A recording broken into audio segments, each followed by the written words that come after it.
Bismillahirrahmanirrahim. Assalamualaikum warahmatullahi wabarakatuh. Perkenalkan, nama saya Fatur Rahman. Saya duduk di kelas 5 N2N Madrasah Muallimin Muallimat Pondok Pesantren Nazhatul Tulab Prajan Campong Sampang.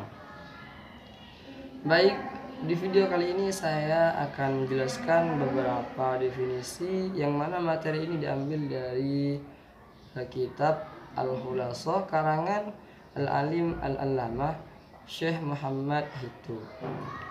Definisi yang pertama yang akan saya jelaskan adalah definisi Al-Mujmal. Dan definisi yang kedua yang akan saya jelaskan adalah definisi Al-Mubayyan. Kita lanjut kepada definisi yang pertama, yang mana definisi yang pertama adalah Al-Mujmal. Al-Mujmal secara bahasa itu berarti global atau tidak terperinci, secara umum dan keseluruhan, atau bisa juga sekumpulan sesuatu tanpa memperhatikan satu persatunya. Sedangkan menurut istilah itu terdapat beberapa redaksi yang diberikan oleh beberapa ahli usul, yang mana pendapat yang pertama atau redaksi yang pertama menurut Hanafiyah. Menurut Hanafiyah, mujmal adalah lafal yang mengandung makna secara global, di mana kejelasan maksud tersebut itu tidak dapat diketahui, dan untuk mengetahuinya kita butuh penjelasan dari pembuat syariat, yakni Allah Subhanahu wa Ta'ala. Dan pendapat yang kedua itu diberikan oleh jumhur ulama usul fiqh.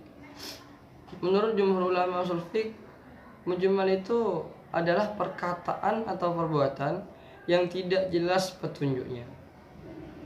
Berdasarkan beberapa pengertian secara istilah di atas, dapat dipahami bahwa meskipun masing-masing ahli usul berbeda pendapat, namun secara substansi semuanya itu saling melengkapi dan mengarah kepada makna yang sama, yaitu suatu lafal atau ungkapan yang belum jelas maknanya, yang belum jelas maksudnya. Dan untuk mengetahuinya dibutuhkan penjelas dari lainnya. Penjelas inilah disebut dengan al-bayan, baik penjelas langsung dari Allah Subhanahu wa Ta'ala ataupun penjelasan dari sunnah Rasulullah Sallallahu Alaihi Wasallam. Dapat pula dikatakan bahwa mujmal adalah lafal yang kandungan maksudnya masih global dan memerlukan perincian atau penjelas dari pembuat syariat itu sendiri. Kita lanjut kepada pembahasan yang kedua. Lanjut kepada pembahasan Al-Mubayyan atau Al-Mubayyin. Secara bahasa Al-Mubayyan artinya yang menjelaskan atau yang merinci. Sedangkan menurut istilah itu terdapat dua redaksi yang sama-sama dikemukakan oleh ahli usul fiqh, oleh ulama usul fiqh. Yang pertama, Al-Mubayyan adalah upaya menyingkapkan makna dari pembicaraan serta menjelaskan secara terperinci hal-hal yang tersembunyi dari pembicaraan tersebut kepada orang-orang yang dibebani hukum atau mukallaf. Dan pendapat yang kedua, Al-Mubayyan adalah mengeluarkan suatu ungkapan dari keraguan menjadi jelas. Berdasarkan kedua definisi tentang mubayyan di atas, dapat dipahami bahwa yang dimaksud dengan al-mubayyan adalah suatu lafal atau perkataan yang jelas maksudnya, setelah mendapatkan penjelasan dari lainnya, baik itu dari Allah langsung atau melalui penjelasan sunnah Rasulullah SAW.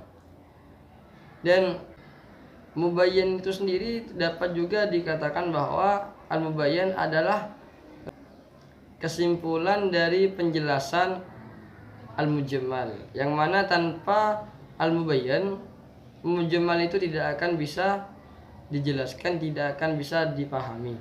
seperti contoh yang ada pada Al-Quran, lafadznya aqimus sholah. Ini masih mujmal karena tidak dapat dipahami. Aqimus sholah, sholatlah. Sholat yang seperti apa? Mujmalnya, terletak mujmalnya itu di lafadz as-sholah. Sholat yang seperti apa? Kita tidak paham maksud dari lafadz ini. Terus dijelaskan oleh hadis Nabi, yang mana hadis tersebut berbunyi, "Shollu kama ra'aitumuni usolli." Artinya, sholatlah kalian sebagaimana kalian lihat saya sholat. Itu al-mubayyan. Aqimus sholah itu al-mujmal, dan al-mubayyannya hadis dari Nabi,